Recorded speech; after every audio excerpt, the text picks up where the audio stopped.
আপনি দেখছেন news now, আমরা জানি কোনটা खबर। इलेक्शन कमीशन ने स्पेशल इंटेंसिव रिवीजन या एसआईआर प्रोसेस के तहत पश्चिम बंगाल में ड्राफ्ट वोटर लिस्ट पब्लिश की है। राज्य में 58 लाख से ज्यादा वोटर्स के नाम लिस्ट से हटा दिया गया है, जिससे पॉलिटिकल और प्रशासनिक हलकों में काफी चर्चा हो रही है। स्पेशल इंटेंसिव रिवीजन या एसआईआर प्रोसेस के तहत पश्चिम बंगाल में ड्राफ्ट वोटर लिस्ट के पब्लिकेशन पर पॉलिटिकल और प्रशासनिक चर्चाएं फिर से शुरू हो चुकी है।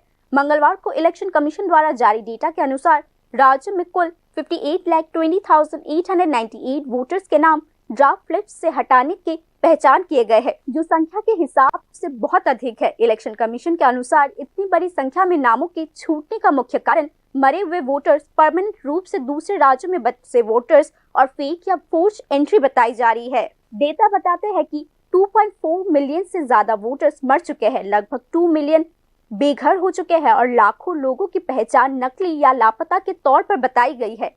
हालांकि इस वोटर लिस्ट को बेहतर बनाने की एक अच्छी कोशिश भी मानी जा रही है, लेकिन यह सवाल भी उठ रहा है कि पिछले सालों में लिस्ट में इतनी बड़ी संख्या में गलतियां कैसे की गई। क्या अपडेट करने के प्रोसेस में लंबे समय से कमी और लोकल मॉनिटरिंग की कमी इस स्थिति की एक कारण भी हो सकती है। डेटा के मुताबिक कोलकाता के चौरंगी और कोलकाता पोर्ट इलाके में सबसे ज्यादा नाम हटाए गए हैं। एक्सपर्ट्स का मानना है कि ज्यादा माइग्रेशन रेट, किराएदार की ज्यादा संख्या और मेट्रोपॉलिटन इलाके में तेजी से आबादी में बदलाव इस ट्रेंड के कुछ कारण हो सकते हैं। दूसरी ओर बांकुरा के कोटुलपुर जैसे ग्रामीण इलाकों में काफी कम नाम हटाए गए हैं, जिससे पता चलता है कि परमानेंट रहने की जगह और सोशल स्ट्रक्चर वोटर लिस्ट को काफी स्थिर रखने के लिए सही माने जाते हैं। चुनाव आयोग निष्पक्षता की मांग कर रहे हैं, क्योंकि तृणमूल कांग्रेस और बीजेपी दोनों के कई एमएलएस के नाम उनके चुनावी क्षेत्र से हटा दिया गया है। हालांकि इस बदलाव के असल असर को लेकर पॉलिटिकल हलकों में अंदाजा लगाना फिर से शुरू हो चुका है। कई पॉलिटिकल पार्टीज डर जता रहे हैं कि बड़े पैमाने पर नाम छूटने से खासकर शहरी और इंडस्ट्रियल इलाके में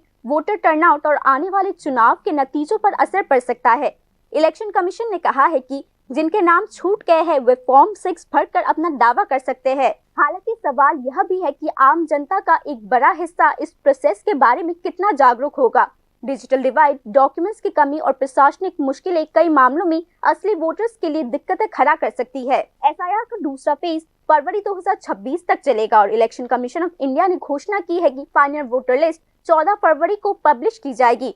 वोटर लिस्ट कितनी एक्सेप्टेबल होगी, यह इस बात पर निर्भर करेगा कि इस दौरान दावों, आपत्तियों और चुनाव का प्रोसेस कितना ट्रांसपेरेंट और इंक्लूसिव होगा। कुल मिलाकर पश्चिम बंगाल में एसआईआर प्रोसेस डेमोक्रेटिक सिस्टम को मजबूत करने का एक मौका है और एडमिनिस्ट्रेटिव एफिशिएंसी, पॉलिटिकल न्यूट्रलिटी और सिविल अवेयरनेस का एक बड़ा टेस्ट भी है। चुनाव आयोग इस टेस्ट में कितना सफल होता है, यह तो फाइनल लिस्ट के पब्लिकेशन के बाद ही साफ हो पाएगा।